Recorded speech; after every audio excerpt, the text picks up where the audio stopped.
अभी कुछ दिन पहले मेरी टीम के एक मेंबर को गर्दन में बहुत तेज दर्द हुआ। जब वो डॉक्टर के पास गया तो डॉक्टर ने उसे तुरंत एक एमआरआई स्कैन करवाने को बोल दिया।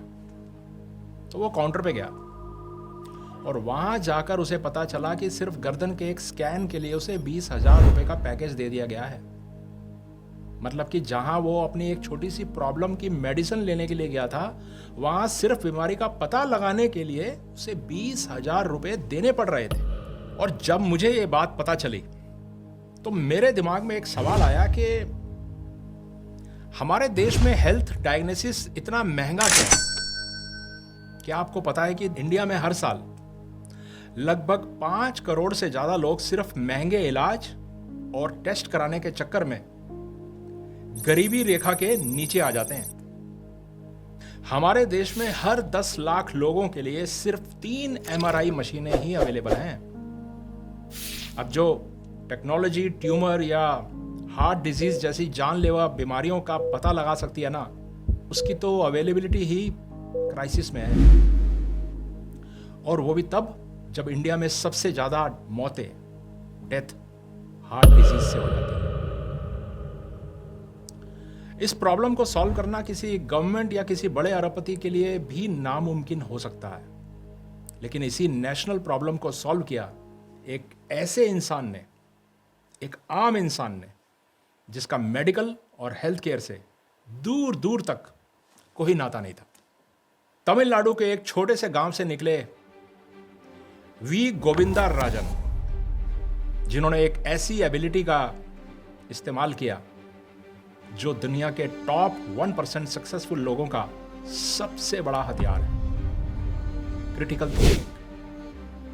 और आज मैं आपको बताऊंगा कि 99% लोग प्रॉब्लम्स में फंसकर क्यों रह जाते हैं और कैसे 1% लोग क्रिटिकल थिंकिंग का इस्तेमाल करके उसी सिचुएशन में करोड़ों की अपॉर्चुनिटी निकाल लेते हैं। The impossible problem. तो सबसे पहले ये समझते हैं कि एमआरआई इतनी महंगी क्यों है। 80 और 90 के दशक में इंडिया में एमआरआई मशीनें जर्मनी, अमेरिका और जापान से इंपोर्ट होती थी और सिर्फ एक मशीन को मंगाने और इंस्टॉल करने का खर्च 5 से 9 करोड़ रुपए आता था। अब एक नॉर्मल हॉस्पिटल क्या करता है? एक एमआरआई मशीन 1 घंटे में लगभग 2 पेशेंट्स चेक कर पाती है। मतलब कि 12 घंटे की शिफ्ट में सिर्फ 24 पेशेंट्स। अब हॉस्पिटल ने करोड़ों रुपए लगाए हैं तो वो इसकी कॉस्ट को निकालने के लिए क्या करेगा बताइए? सिंपल है, स्कैनिंग का रेट बढ़ा देगा। यही वजह थी कि इंडिया में एवरेज एमआरआई कॉस्ट 6,000 से 18,000 रुपए तक पहुंच गई थी, जिसने एक जरूरत की जगह लग्जरी बना दिया। दी 1% माइंडसेट। अब एंट्री होती है वी गोविंदा राजन की। वो कोई डॉक्टर नहीं थे, बल्कि उन्होंने एजुकेशन लोन लेकर मैकेनिकल इंजीनियरिंग की थी और टूल डिजाइनिंग में मास्टर्स भी किया था। आपने वो फिल्म देखी होगी स्वदेश। तो स्वदेश फिल्म के शाहरुख खान यानी कि मोहन भार्गव की तरह वो अपना अच्छा खासा चलता हुआ करियर छोड़कर वापस अपने देश में आए और अपने छोटे से टाउन में लौट आए। उन्होंने देखा कि लोगों को छोटे से छोटे इलाज के लिए भी 500 किलोमीटर तक दूर चेन्नई जाना पड़ता है। 15 साल की स्ट्रगल के बाद साल 2000 में उन्होंने आरती स्कैन्स एंड लैब्स के नाम से अपना सेंटर खोला और गांव में एमआरआई मशीन ले आए। पर शॉकिंग बात यह नहीं थी कि गांव में एमआरआई आ गई।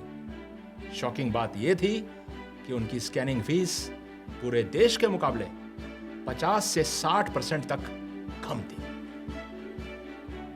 और अब सवाल यह है कि जो काम सरकार नहीं कर पाई वो एक आम आदमी ने कैसे कर दिया। मशीन तो वो भी जर्मनी से ही मंगा रहे थे। The critical thinking framework. यहां काम आती है क्रिटिकल थिंकिंग। साइंस कहती है कि 95% लोग अपनी लाइफ के डिसीजंस इमोशंस पर बेस्ड होकर लेते हैं। और जब प्रॉब्लम आती है ना, तो वो परेशान हो जाते हैं कि अरे भाई मशीन तो बहुत महंगी है, मैं क्या करूं। लेकिन क्रिटिकल थिंकिंग का मतलब है चीजों को एक्सट्रीम लॉजिक पर जाकर सॉल्व करना। इसमें आप प्रॉब्लम से बाहर निकलने का सोचते हैं और आपका दिमाग प्रॉब्लम से ज्यादा पॉसिबिलिटीज पर ध्यान देने लग जाता है। तो गोविंदा राजन ने प्रॉब्लम को एनालाइज किया और एक लूप होल ढूंढा और उन्होंने देखा कि मशीन 12 घंटे चलती है लेकिन रात के 12 घंटे मशीन बंद रहती है।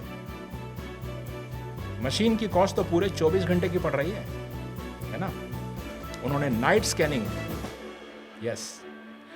स्कैनिंग का इनिशिएटिव स्टार्ट कर दिया। उन्होंने कहा कि जो भी पेशेंट रात में आके स्कैन कराएंगे उसे 50 से 60% का डिस्काउंट मिलेगा। और इसके 3 फायदे हुए। नंबर 1, रात में सड़कें खाली होती हैं और हॉस्पिटल स्टाफ बिजी नहीं होता। नंबर 2, आम इंसान को काम से छुट्टी नहीं लेनी पड़ती। नंबर 3, जहां दिन में 24 स्कैन होते हैं अब मशीन 24 घंटे चलने लगी और नंबर्स डबल हो गए। उन्होंने ना तो कोई नई मशीन बनाई ना घाटा सहा, बस अपनी क्रिटिकल थिंकिंग से एक ऐसी पॉसिबिलिटी देखी जिस पर किसी का ध्यान नहीं गया था। और आज आरती स्कैन्स इंडिया का सबसे बड़ा नेशनल ब्रांड बन चुका है, जहां हर दिन 8,000 से ज्यादा पेशेंट्स चेक होते हैं। तो अब इस क्रिटिकल थिंकिंग को अपनी लाइफ में कैसे अप्लाई करें, यही क्वेश्चन होगा आपका। ये एक बिजनेस की कहानी नहीं है सिर्फ। चलिए अब दूसरी बात करते हैं। ओयो के फाउंडर रितेश अग्रवाल ने भी खाली पड़े होटल रूम्स का लूप होल देखा, अपॉर्चुनिटी को देखा और हजारों करोड़ की कंपनी बना दी। आज आप अगर स्टूडेंट हैं, जॉब करते हैं, अपना बिजनेस बनाना चाहते हैं, जब भी लाइफ में कोई प्रॉब्लम आए जिसे देखकर लगे कि ये तो इम्पॉसिबल है, तो इमोशनल होना, रोना धोना बंद कर देना। एक पेपर लो, उस प्रॉब्लम के बारे में सारी इंफॉर्मेशन लिखो, उसके प्रोस, उसके कॉन्स, सब कुछ लिख डालो और खुद से पूछिए वो कौन सा खुला हुआ दरवाजा है जो मुझे दिखाई नहीं दे रहा है। याद रखना, फर्क नहीं पड़ता कि आप आज कहां बैठे हैं, क्या कर रहे हैं। अगर आपकी इंटेंशन पक्की है, एक्शन सही है, तो आप दुनिया की कोई भी प्रॉब्लम सॉल्व कर सकते हैं।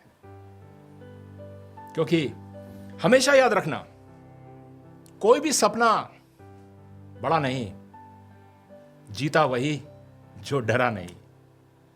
अगले वीडियो में दोबारा मिलेंगे किसी बहुत ही इंटरेस्टिंग टॉपिक के साथ।